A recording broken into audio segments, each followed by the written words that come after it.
Olá pessoal, tudo bem com vocês? Eu espero que sim, aqui é a Letícia e eu tô muito feliz de estar aqui novamente pra gente conversar e pensar um pouquinho sobre a Palavra de Deus juntos.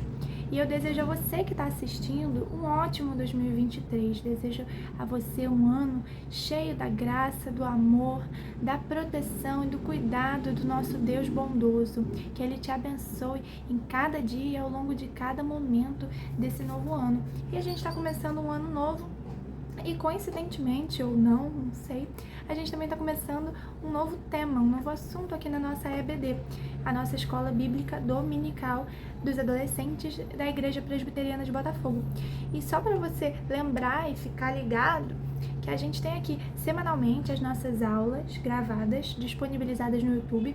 Então, se você acompanha virtualmente e perdeu uma ou outra aula, ou quiser assistir as aulas anteriores para relembrar, ou porque você não viu, tá tudo aqui no YouTube da igreja. Eu e o Diego, a gente se alterna, a gente só deu uma pequena pausa ali na semana do Ano Novo, do Natal, e voltamos agora com esse novo tema, nesse novo ano, tudo novo, mas a ideia é a mesma, continuar estudando a Bíblia, né? Continuar olhando aí para os livros, para toda a Bíblia, como a história da redenção, né? A história de um Deus que escolhe para si um povo e redime-o, né? E cria um plano de redenção, um plano de salvação. A Bíblia conta essa história, que é a história de Jesus.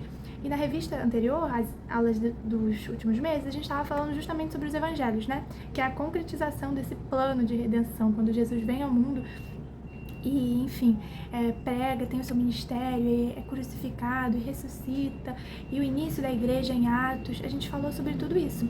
E agora, na verdade, na semana passada, com o Diego, a gente começou a falar sobre as cartas de Paulo, que também são uma parte muito importante, muito grande do Novo Testamento, né? O apóstolo Paulo, ele escreveu diversas cartas para pessoas, para igrejas,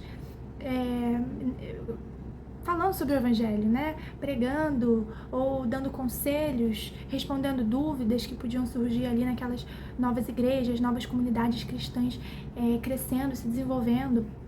Então, é uma parte muito grande do Novo Testamento, e na semana passada o Diego deu uma introdução, falou um pouquinho sobre isso, sobre quem era o Paulo, o remetente, quem eram os destinatários, qual era a mensagem do Evangelho, né? E o assunto de hoje é um pouquinho aí pensando sobre essa mensagem principal. Hoje a gente vai falar sobre a cruz de Cristo, sobre o que Paulo nos ensina sobre a cruz de Cristo, que é um assunto central no cristianismo, né? O próprio Jesus fala pra gente: se alguém quer vir após mim, a si mesmo se negue, dia a dia, tome a sua cruz e siga-me, lá em Lucas 9:23. E a cruz é o centro do evangelho, é o centro de toda a mensagem, da nossa mensagem, da mensagem do Paulo, das boas novas, né? Ela é, ao mesmo tempo, um escândalo, ela é descrita como um escândalo para a mente caída e limitada do homem, uma loucura, mas ela é também o poder e a sabedoria de Deus, é a demonstração do poder, da justiça, do amor de Deus em se entregar por nós para nos salvar. E tudo isso é muito importante, né? Hoje em dia, quando a gente pensa em Jesus, em toda a cultura, na verdade, pensar em igreja, pensar em Jesus, a cruz é um símbolo que nos lembra de tudo isso, né? Parece que é um símbolo indissociável, que a gente na hora pensou em Jesus, pensou na cruz. Então eu quero te convidar a orar comigo antes da gente começar a pensar sobre esse assunto, pra gente pedir, né, a iluminação de Deus, que o Espírito Santo nos guie ao longo dessa aula, que a gente possa sair daqui edificado e renovado, alimentado, né, pela palavra de Deus. Vamos orar? Pai, muito obrigada por essa aula, muito obrigada por esse dia. Eu agradeço pela oportunidade de estar aqui falando com os adolescentes, falando com todos que estão assistindo. Peço para que o Senhor abençoe as nossas vidas e o nosso novo ano.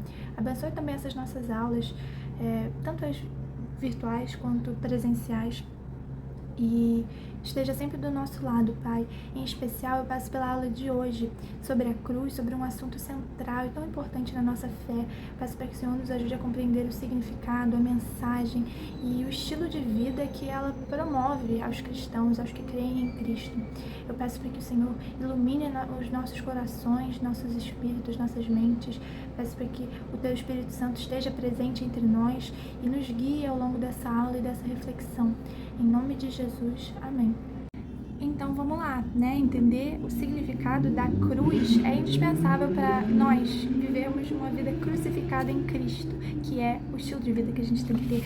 Então, para começar a pensar sobre esse assunto, a gente pode voltar lá para as origens e perceber, por exemplo,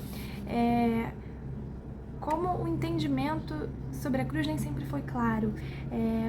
Para os discípulos, por exemplo, que caminhavam com Jesus, que aprenderam com ele, que testemunharam os seus milagres e tudo, foram criando expectativas de que ele era o Messias e todo o povo tinha uma expectativa de que o Messias viria para ser um líder político que ia libertar eles do domínio do Império Romano que eles estavam vivendo naquela época, enfim.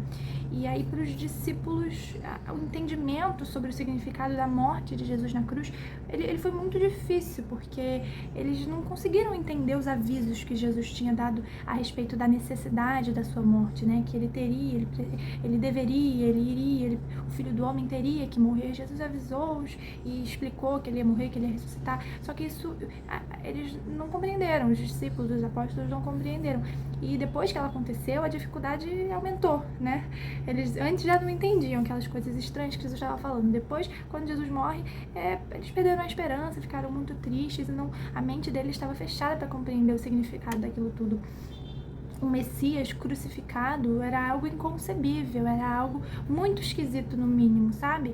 Então eles foram tomados pelo desânimo e só depois da ressurreição de Jesus, Jesus passou um tempo com eles e depois ocorreu o dia de Pentecostes com todos aqueles milagres, só aí que eles compreenderam que a cruz começou a se tornar o tema principal da mensagem da pregação dos apóstolos. A gente falou um pouquinho sobre esse assunto lá na outra revista, porque a gente falou sobre a pregação dos apóstolos, a gente falou sobre Atos, enfim. Se você ainda não viu, vale a pena conferir lá.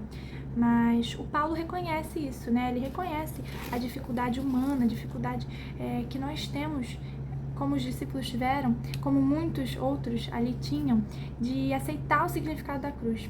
Então, e aí eu quero convidar você para abrir a sua Bíblia comigo em 1 Coríntios 1, 18.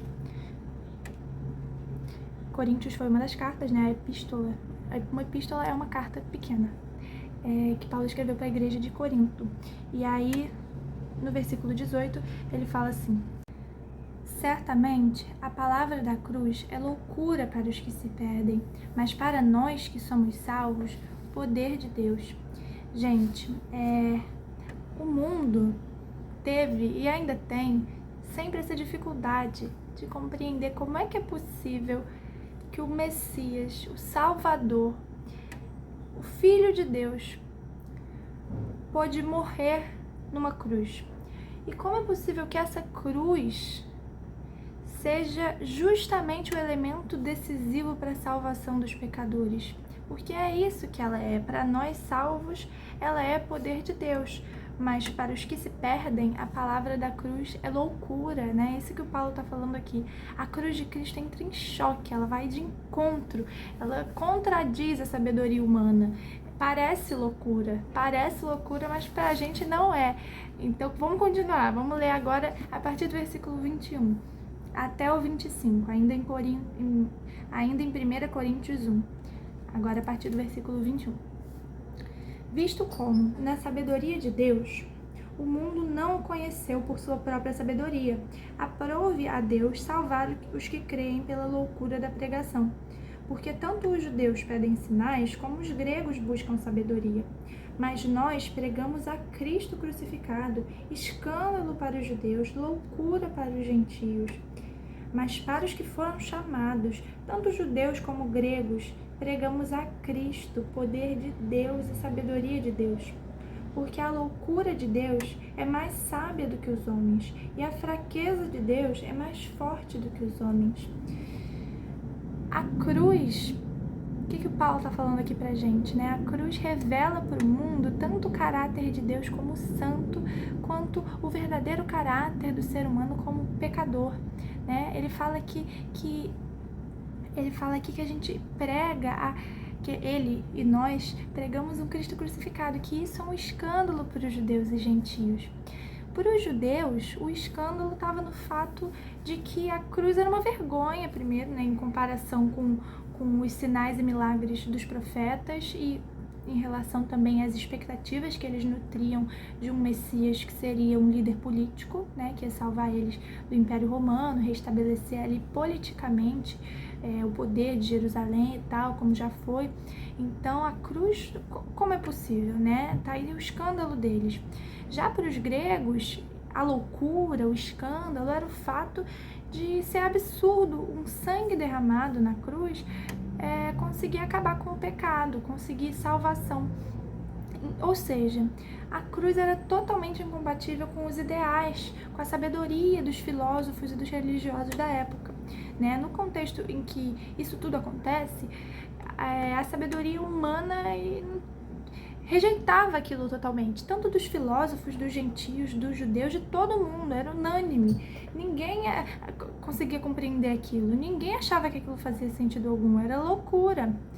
Mas Paulo demonstra justamente a superioridade da cruz, porque só a cruz possibilita que as pessoas caídas se relacionem com o Deus que é santo, né? Como é possível os seres humanos tão pecadores se relacionarem com um Deus que é santo, com um Deus que é totalmente poderoso e perfeito? É somente pela cruz. O Paulo considera a cruz tão superior a todo tipo de sabedoria humana que ele diz, inclusive, que decididamente rejeitou toda a sabedoria mundana em favor da cruz. A cruz para ele é o que importa. Afinal de contas, por nossa própria sabedoria, os seres humanos não conseguem chegar até Deus, não conseguem, é impossível, só por meio da cruz, só por meio da iniciativa do próprio Deus de vir nos salvar. Então, entendeu? De que adianta toda a sabedoria humana? E para o Paulo, nada. O Paulo, ele decide proclamar apenas a mensagem da cruz. E eu acho que isso é algo que serve de grande exemplo para nós, porque essa é a sabedoria verdadeira, né?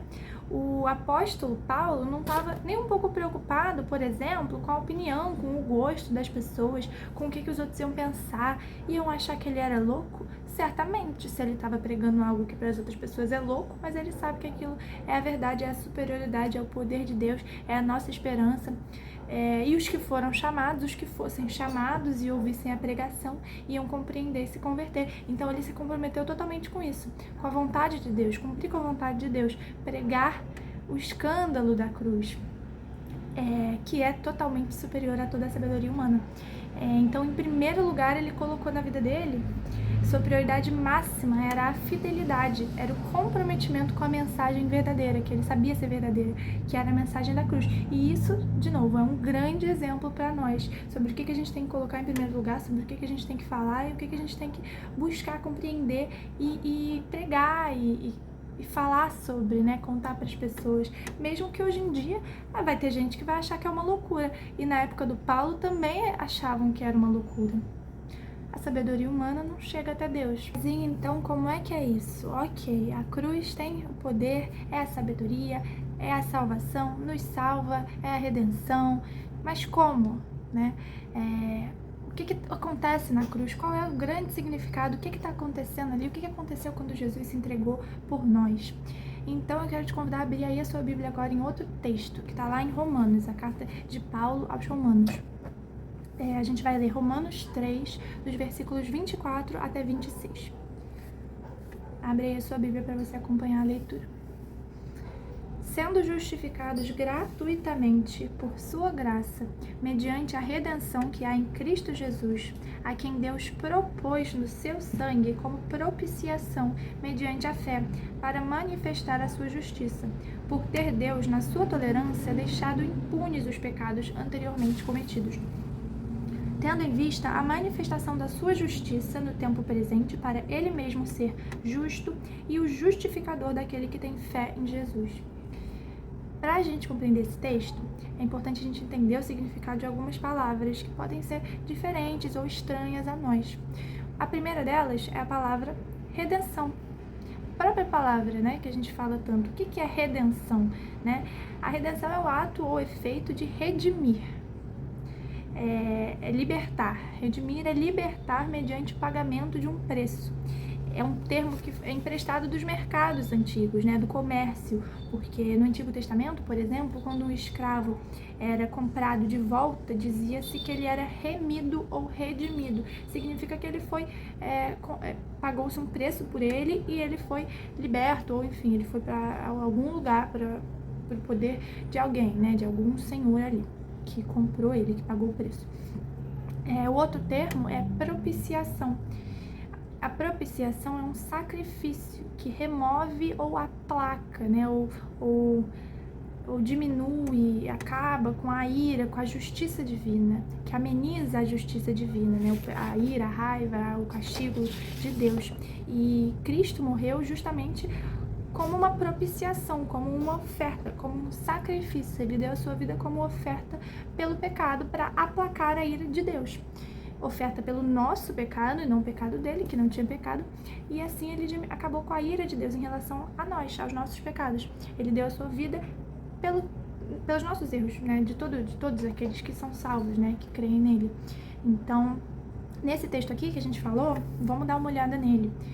Nós somos justificados gratuitamente para nós, porque não foi a gente que pagou. Quem pagou foi Jesus, quem pagou foi o próprio Deus. Então nós somos justificados. O que significa justificados? Tornados justos. A gente não é justo por mérito próprio. Nós somos justificados. Deus faz com que a gente se torne justo, apesar de nós sermos ímpios. Justificados pela graça. Quem assistiu a aula passada sabe que a graça de Deus é o seu favor imerecido, ou seja, é um presente, é uma coisa que a gente não merece, que Ele nos dá.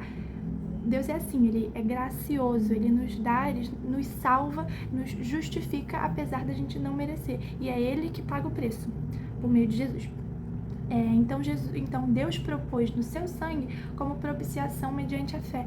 Deus entregou a Cristo como propiciação para aplacar a sua própria ira, porque o Senhor comprou de volta, por meio da morte de Jesus, todos aqueles que serão salvos. Jesus veio, inclusive, e disse, ele já sabia da sua missão, ele veio e se entregou, né, também, voluntariamente. Ele disse que veio para dar a sua vida em resgate por muitos, lá em Marcos 10, no versículo 45. Jesus diz isso. E o Senhor pagou o preço do resgate para si próprio, né? A propiciação só pode ser em relação ao próprio Deus, porque Ele é o único que tem o direito de cobrar alguma coisa, Ele é o único que tem o direito de se sentir ofendido com o pecado, porque Ele é o Deus santo, Ele é o Deus criador que não tem pecado. Então Ele é o único que poderia exigir reparação, Ele é o único que é nosso Senhor e a quem nós teríamos que prestar contas, é Ele. Então, segundo Paulo, Deus não exigiu essa reparação, Ele não exige essa reparação de nós, dos homens, dos seres humanos que somos pecadores, que somos os que têm o débito com Ele, né? Que estamos aí em falta, que cometemos os pecados. Deus não exigiu essa reparação de nós, Ele exigiu essa reparação de si mesmo, Ele mesmo interviu e veio até nós para nos salvar. Esse é o plano de redenção que a gente está estudando em toda a Bíblia, né? Nesses últimos anos aí. Tem sido nosso tema das EBDs. Então, Ele próprio enviou seu Filho para sofrer a penalidade do pecado. E é por causa da propiciação, então, que existe uma redenção. E essas duas coisas juntas, a propiciação, que faz com que haja a redenção, com que a gente seja redimido, essas duas coisas demonstram de uma maneira perfeita, algo esplendoroso, algo maravilhoso, que é a justiça de Deus.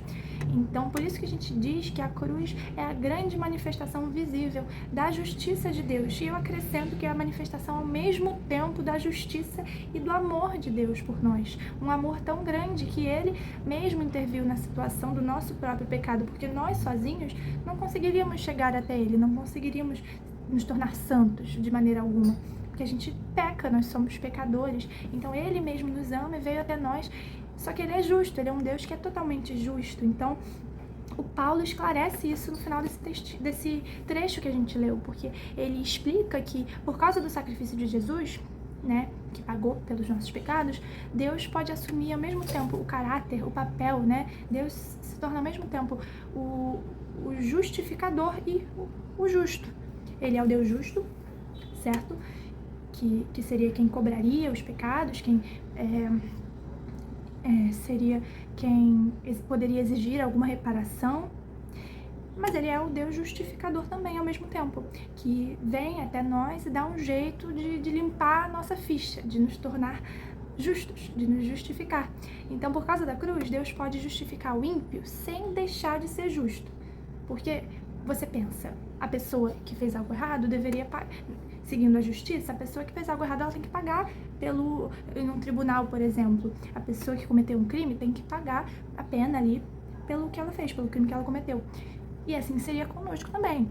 Deus cobraria de nós todo o nosso pecado, nós teríamos muitos pecados para confessar. A questão é que ele apaga isso quando Jesus se entrega por nós na cruz. Ele faz com que nós possamos ser justos. E de forma justa, porque não foi sem nada, foi por meio do sacrifício de Jesus. Jesus se entregou por nós e pagou.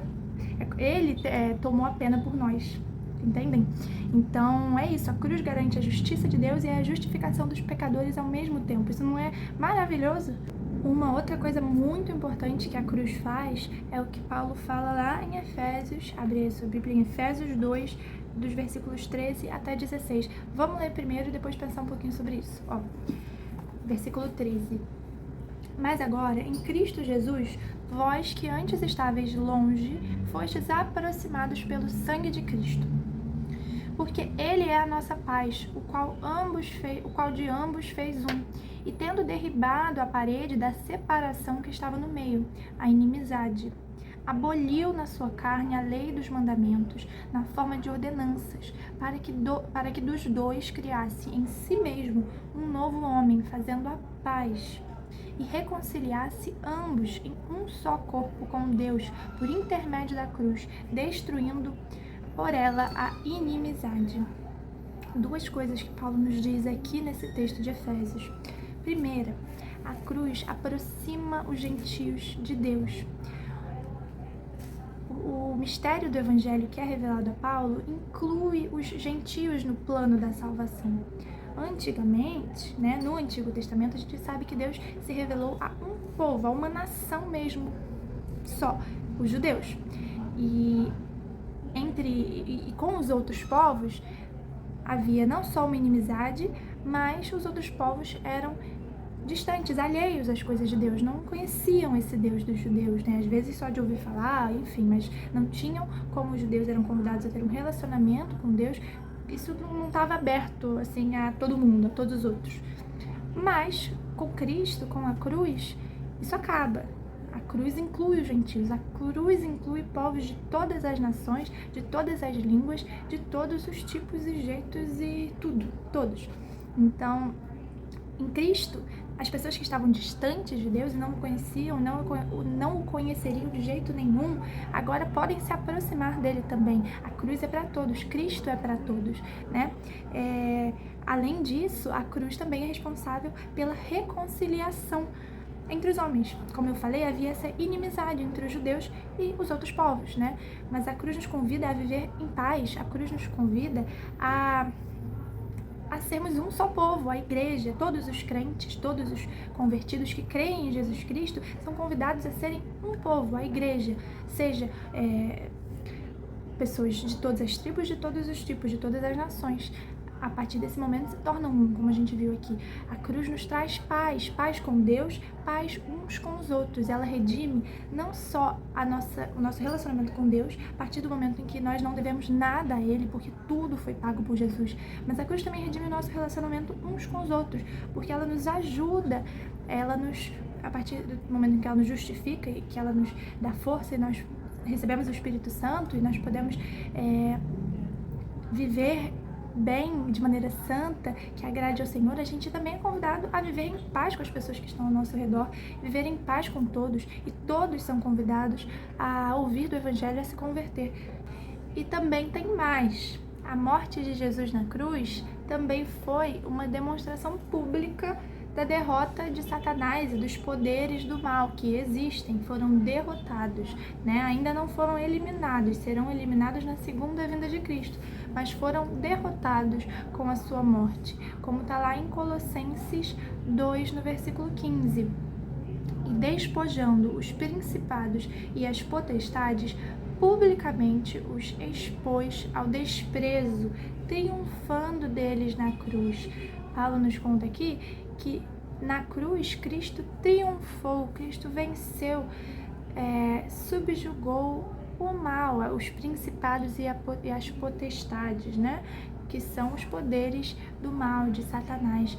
Então, pessoal, a gente já pensou aqui um pouquinho sobre o ensino de Paulo nas suas cartas sobre a cruz, né? Sobre como ele explica que a cruz é um escândalo e, ao mesmo tempo, é totalmente superior a toda a sabedoria humana. A gente também percebeu que como Paulo pode nos ajudar a compreender o poder redentor da cruz, né? O poder e a superioridade da cruz. E agora, caminhando para o final, a gente vai pensar um pouquinho sobre como a cruz é parte do nosso estilo de vida. Na verdade, a cruz é o estilo de vida do cristão, porque ela não é, na verdade, apenas só uma expiação e uma reconciliação como algo do passado, um fato histórico. Não é só um conhecimento que a gente adquire, ok, então Jesus se entregou por mim e eu não devo nada a Deus, que ótimo, fui justificada e acabou. Não, como eu falei no início da aula, Jesus nos diz que se alguém quiser vir após mim, a si mesmo se negue dia a dia, tome a sua cruz e siga-me. E o que isso significa, né?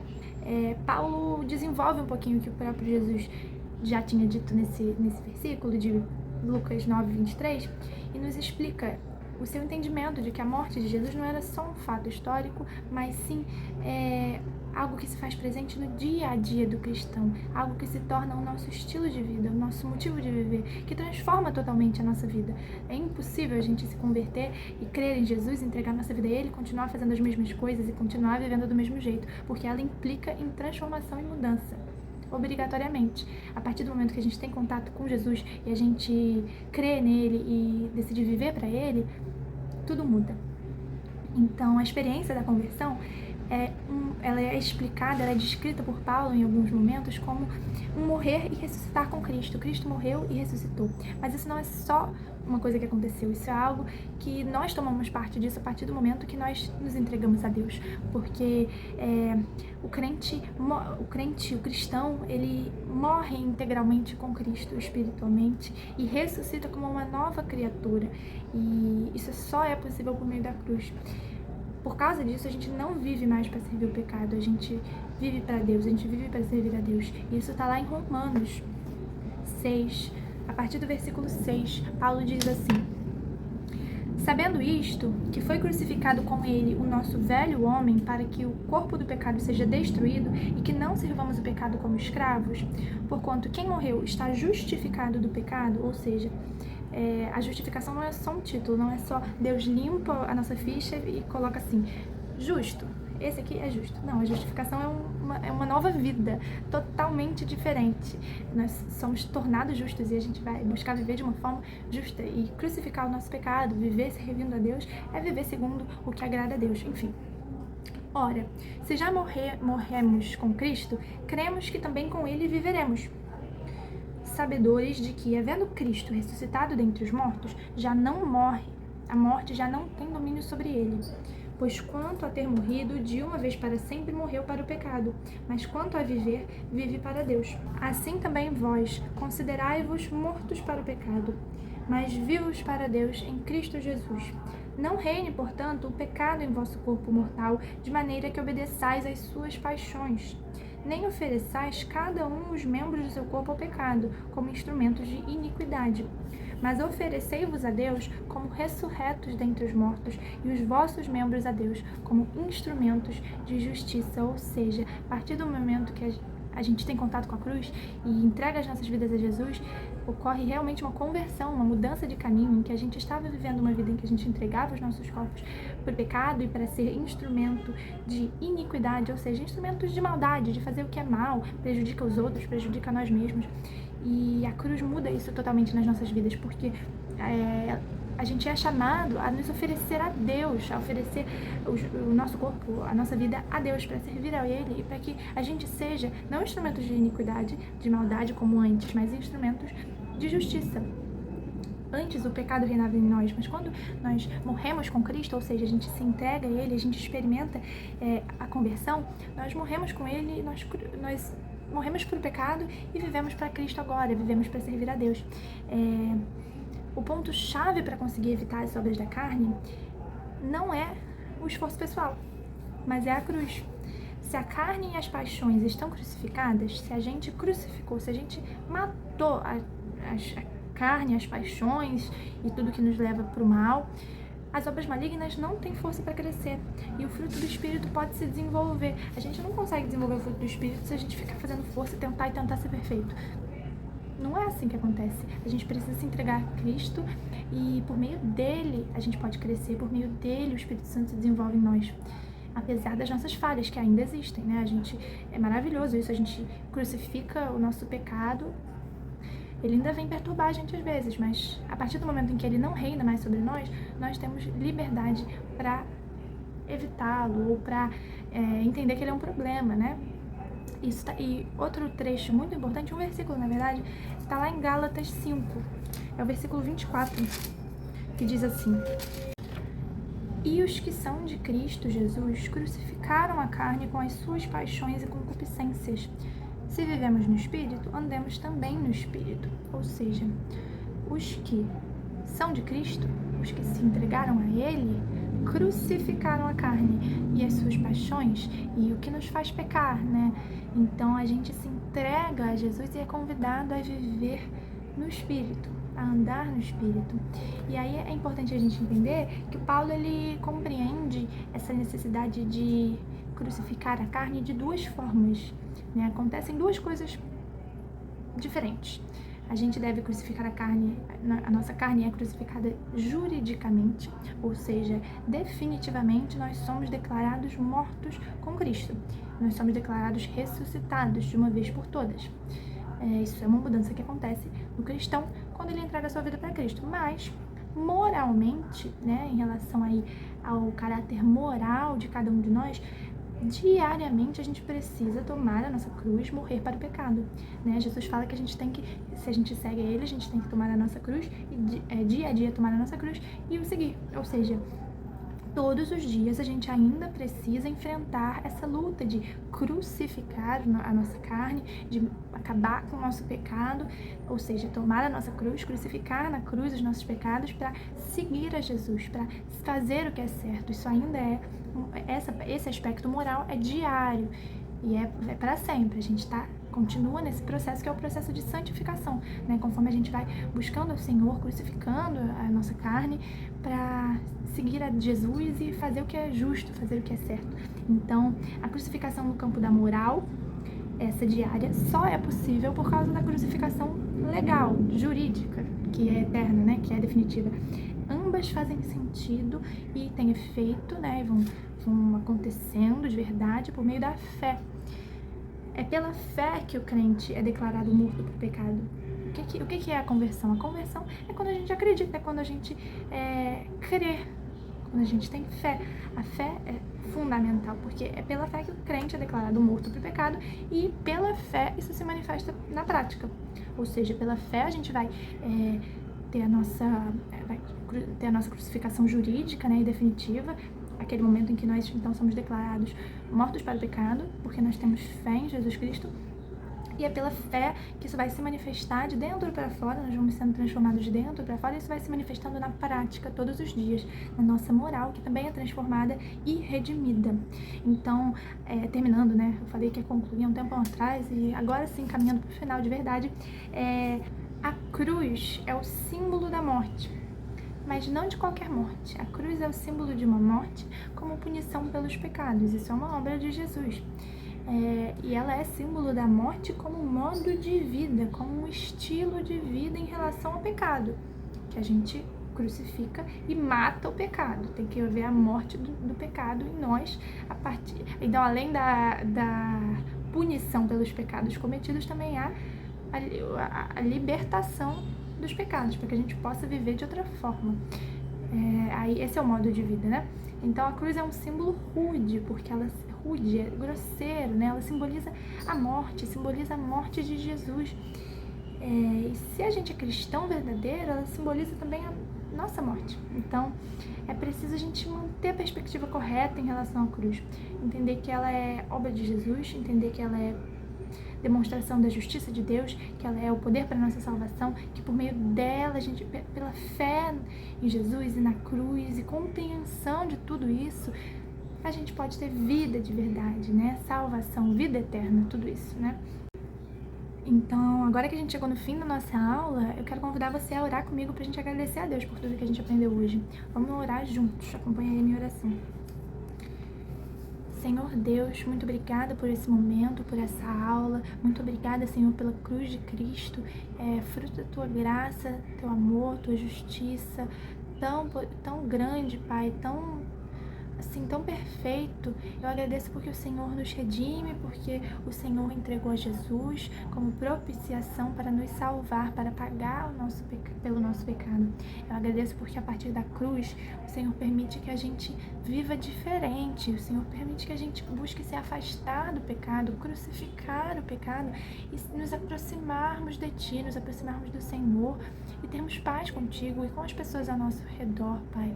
Eu agradeço pela Tua palavra, que é vida, que nos alimenta. Eu agradeço pela oportunidade de estar aqui. Eu peço para que o Senhor abençoe as pessoas que estão assistindo essa aula, abençoe a nossa igreja, abençoe a Tua igreja, Pai, não só a minha igreja local em Botafogo, mas abençoe a Tua igreja espalhada pela terra, Pai. Eu peço, Pai, para que o Senhor continue operando, continue nos abençoando e possibilitando e capacitando e encorajando-nos a falar de Ti, a pregar o Evangelho por onde formos, a pregarmos o Evangelho para todos que ainda não Te conhecem, Senhor Jesus, para que mais pessoas possam Te conhecer. Essa é a oração que eu faço no dia de hoje, em nome de Jesus. Amém. É isso, gente. Um beijo. Até a próxima. Tchau.